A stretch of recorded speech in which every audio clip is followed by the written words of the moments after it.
Okay, umaga na naman, panibagong buhay, panibagong vlog. So gumising nga kami ng maaga para mag-jogging ng aking asawa, kasama namin ang aming aso na si Kobe. At yun na nga, habang kami tumatakbo ni Kobe, ay biglang napagod siya. Kaya yan, tumigil na lang muna kami. Pero nagtaka rin ako bakit biglang napagod din yung aking asawa. Di naman siya tumakbo, naglakad lang naman. Kaya naglakad na lang din ako, pauwi. Kasi nakakapagod magtatakbo. Kaya nag-aya na sa akin yung aking asawa na umuwi. At nung nakauwi na kami ay pinaliguan na rin niya yung aming isang aso na si Julia. Ayan, tuwan-tuwa nga siya kasi nakaligo na ulit siya. Tapos yun, niliguan na rin namin si Kobe.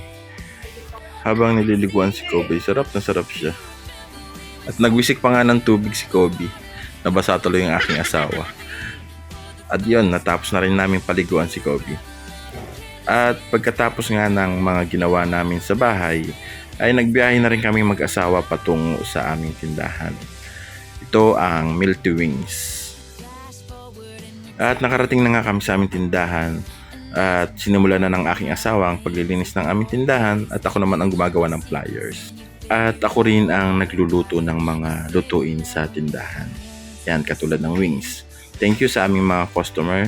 At pagkatapos namin sa tindahan ay umuwi na rin kami at pumunta kami sa aking mga magulang at para makikain at makibanding na rin. Yan, sarap ng kain ni ate oh. Said pati buto.